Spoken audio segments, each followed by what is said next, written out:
Hey guys, so if you're looking for a video how to properly do a startup on your pool, this is the video for you. Watch it till the end. I'll give you a lot of good tips. Do it. Let me show you how to do it. Alright, before I start the video, I found this bee and I love these beautiful creatures. But anyways, let's get to the video. So if you're watching this video, most likely you're looking to find out what's the best process for doing a startup in your pool. So the startup process is basically if you get rid of all the water, if you're draining the entire pool and you're starting the whole process again, you have acid washed it, or you got a recent plaster, or if it's a brand new pool. So all those conditions you're going to be using the startup process. And the startup process is basically treating the water, the one that you fill from a water hose, right? The city water or the well water, whatever. And it's a very crucial part, of the entire process, right? It's a very critical part as well. So you want to make sure you do this process properly. A lot of the folks, they've hired companies to do it, and believe it or not, a lot of contractors, they know what they're doing, and they used proper methods. But some companies, they just come out there and start dumping chemicals and don't do it the right way. So I just got my pool plastered, and I don't trust all these companies out there, because anybody who I called in to get an estimate and I asked them the process, it did not even sound anywhere close to what they're supposed to be doing. So I decided to do this myself, and I had to do a lot of study. I had to teach myself how to properly do the process. There are different methods, so you're probably going to find out different variation, but I'm going to tell you what method I used. And this is my third week in the pool after the plaster was complete, and you can see not a single stain in the pool. It's nice and clear. My water chemistry is perfect right now, and the plaster has been curing, and it's been pretty good. I've been brushing it and all that stuff. So in this video I'm going to be going in detail, so stay tuned, watch it till the end, and I'm going to kind of take you a little bit back in time. When I started the process, I did record some processes and I talked about it. So excuse me for going in too much detail, because I do want to make sure I cover everything, so you guys don't miss out on anything, and every process that I used to properly do a startup. And as you can see it right there. So in the description, I'm going to leave a link below on a write-up, and highly recommend take a look at it. Familiarize yourself what exactly a startup process is. Very first thing, just to start from the basics. Imagine this is your final day when you're getting the plaster done, and your contractor lay out the plaster and starts curing, and they fill it at pretty much the same day, right? Make sure they don't leave the plaster on overnight, because that's not the right way of doing it. They're supposed to finish the surface and put the water hose in the pool and start filling it up the same day.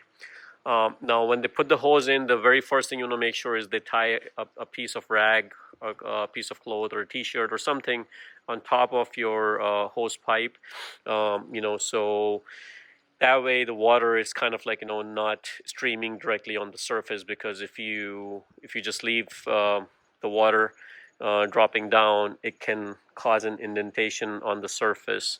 The water pressure is too much, and your surface is fairly new and soft, so it can cause damage. So number one thing, make sure you have that rag on top of the pipe, and tie that rag with a rubber band or something tight, like more sturdier, like a tie wrap or something. So next morning you wake up and your pool is filled with water. What do you do next, right? The very important thing is you need to take measurements and know exactly where do you stand.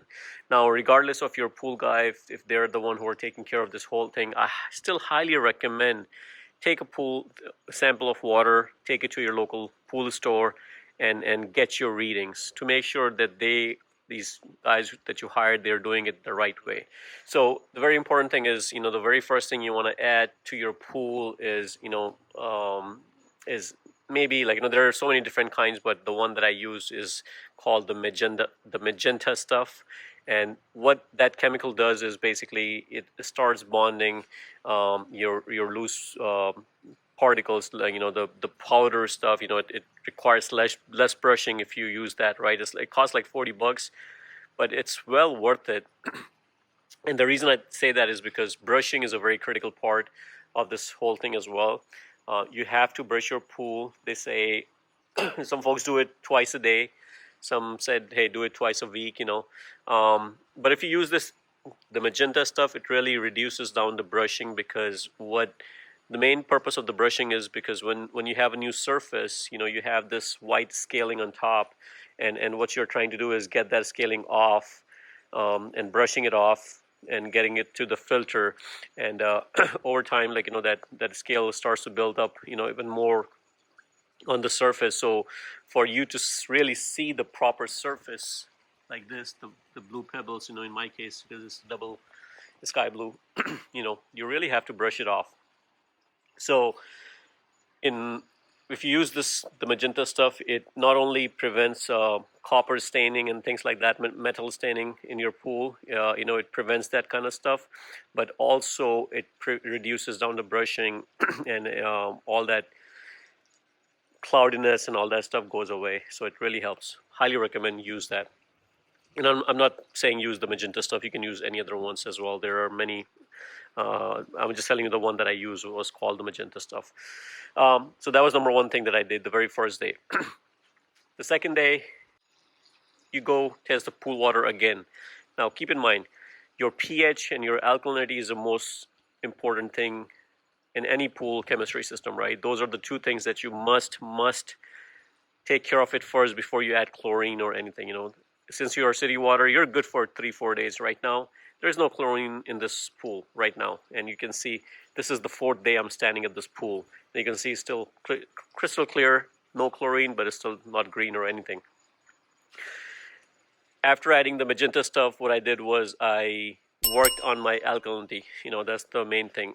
So my pool was I think the alkalinity was very high, so I had to bring it down. And for that, you can use baking soda. So that's what I use, baking soda. That's readily available from Walmart and things like that. So again, go to the pool store. They'll tell you how much to add, based on the size of the pool. Highly recommend know how many gallon of pool that you have. It's very easy measurements. There are many calculators out there, but just the length and the width, and then the average depth, gives you the total volume of your pool. And then you can also, if you have a spa, you can calculate that as well based on the diameter of your spa. If it's a round spa, if it's square, it's the same calculation. So find out how many gallons, tell them, they'll tell you how much to add. So fix your alkalinity first, and then work on your pH. You may have to add muriatic acid because your pH is going to keep raising. It's normal for a new plaster pool to have variance in your alkalinity and pH, because you're going to keep chasing it for at least like a week or 2 weeks maybe, and that's normal. And if you have any water fountains and things like that, turn it off, because that's going to increase your pH. So turn off your waterfalls and things like that, and every time you brush, your pH is going to go up. So again, most important thing, work on your alkalinity and then work on your pH. Once both of those things are in control, then I would highly recommend adding a chlorine.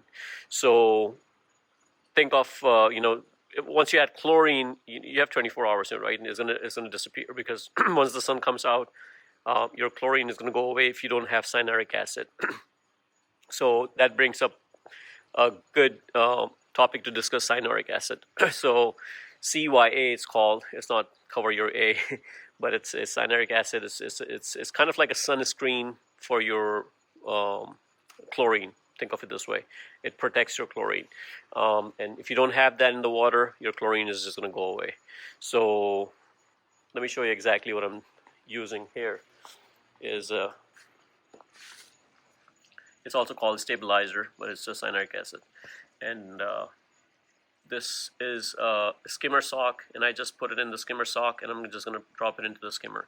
You can also just drop it into the skimmer just like that, and the only thing or the drawback with that is it goes into your filter, and then you cannot clean your filter for at least 72 hours. So I like this method because it dissolves it, and you know where exactly it is.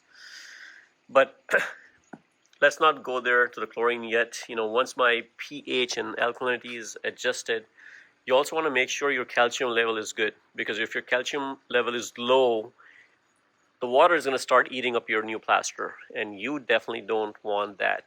So, I think it's like if you're around like 200 parts per million ppm, it's good. It's in a good range. 250 is in good range for calcium hardness. So you can pick up a calcium hardness thing from your pool store, and then you can mix it in a bucket. Very important, you have to mix it in a bucket and you have to pour it into the pool. So just take an empty bucket, put full water in there, and drop your calcium in there, stir it, and once you can use one of these sticks to stir it, and once it's nice and mixed, only then drop off into the pool. But remember, when you're going to mix it with water, it's going to get a little warm and hot, so make sure, wait for it to cool down before you dump it into the pool, because it can cause issues. So let's recap. First, you're going to fix your alkalinity. You're going to work on your pH. Once that is in control, then you're going to check your calcium hardness. Make sure calcium hardness is in control. You may or may not even need to add calcium hardness, depending on how your plaster was done. Sometimes they do throw in some calcium stuff, into the thing for it to cure. So you might be okay there. All right, so now let's get back to chlorine level. So I bought this jug. If you use granular chlorine, that will also work, but I don't want to use it. Since it's a startup, I'm using liquid chlorine because it's more better, because if you're using granular, it also have CYA in there. It also have calcium in there, so it can throw off some of the other stuff. But I just want the pool to be balanced perfect first, and then I want to start using those, because I normally use Power Granular by Leslie Pools. But today I'm going to be using liquid chlorine. But before I use my liquid chlorine, I'm going to take this stabilizer and then dump it into this. So my pool is 14,300 gallons. And one thing you want to be careful is you don't want to have extra CYA in there, because it's almost impossible to get it is impossible to get the CYA out of the water. Once you have CYA in there, the only way to get it out is to drain the water. So that's why I'm using a little bit less. My pool is good for, so it's I think for my pool is like 13.5 ounces every 10,000, every 14,300 gallon. It will give me 10 parts per million for that. So it's like, I calculate, like, if I'm putting in 4 pounds of cyanuric acid, I should be within 30-35 ppm range. So just drop it in there. Now, one thing I did make sure is that my skimmer is also running, but my drain is also running, because if you only run the skimmer, it could be really bad, because if it gets sucked in and blocked, your pump can burn, because it does not have suction from anywhere else. So make sure your drains are also running along with your skimmer, and that's what I have. So in case if that thing blocks your skimmer somehow, at least you have another flow of water from the other side.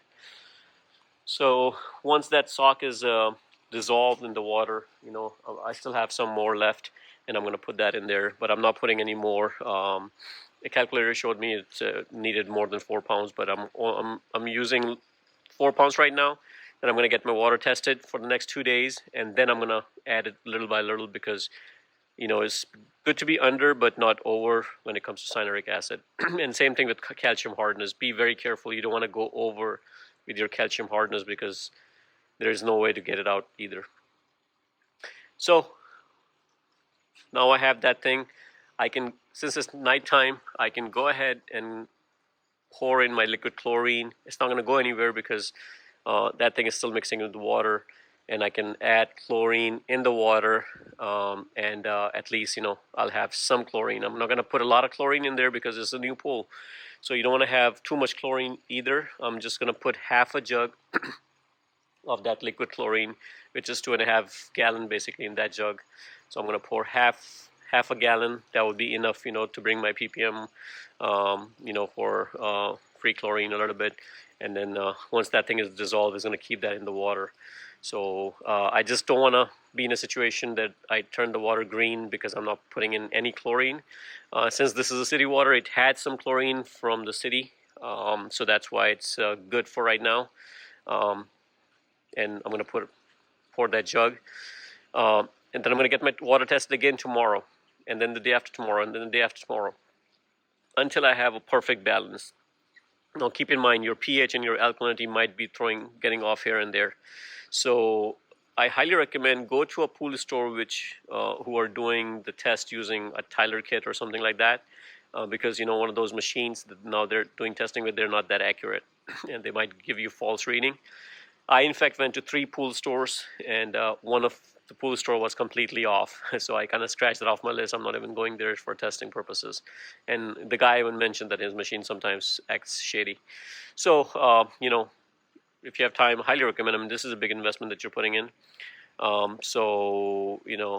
Today when I came back from work, I went to like 3 different stores. I rushed in so before they close in to go there and get my water tested, and then so I can treat it better. So again, the startup process, guys, is very simple and easy. The only thing you have to be very careful about is start with putting some kind of reagent, like not the reagent, but the magenta stuff or whatever, to reduce on the brushing. And kill the metals in there, because if you don't do that, you can have metal stains. Luckily, my city water does not have a lot of metal, but again, depending on what part of country you're in, you might have that issue. You might have that metal problem in your tap water, and that will stain your surface right away. So you definitely don't want that. It's a cheap insurance, $40 to spend it, pour that thing in there, and then forget about it. Now, down the road, you may want to treat for metal because, if you have metal in there, make sure you treat for it. Don't just use magenta stuff all the time. That's only for the startup process. That's what I mean. So again, the magenta stuff, once that thing is done, work on your alkalinity, then work on your pH. Once that's done, look at your calcium hardness. Once that's good, make sure you have, stabilizer in there, and then put some chlorine in there, and then from there onwards, start working through it. Now, this whole process took me 3 to 4 days. Now, you're probably wondering, hey, do I do everything in one day? No. You don't want to do everything in one day. The very first day is the magenta stuff. The second day, you're measuring and working on your alkalinity and your pH. So you cannot work on alkalinity and pH together, so you have to work on alkalinity the first day. You may have to throw in some baking soda, to bring it to depending on if it's low or high. And then, you may have to put in some muriatic acid for your pH. And once you have those things stable within 2 days or 3 days, that's the next part should be calcium hardness. You can, if your calcium is way too low, then you can put in some calcium, even on the second day or the third day, just so your pool surface doesn't start eating up, right? And then once these things are good, only then you go on to your chlorine. Don't add chlorine the first day or second day. Don't do that. So hopefully this video helps you guys. Guys, if you have any questions, please feel free to put it in the comment below. I'll try to answer and support you guys and help you guys. I mean, all this thing that I shared with you guys, I spent a lot of time reading about it, watching videos, learning from the experts, and going to pool stores and talking to people and getting their input. So it's a combined information, a lot of information that I learned from the experts. It's not something coming from me directly. And hopefully this video helps you guys do your startup. And thanks for watching, guys. Please subscribe to my channel and like the video.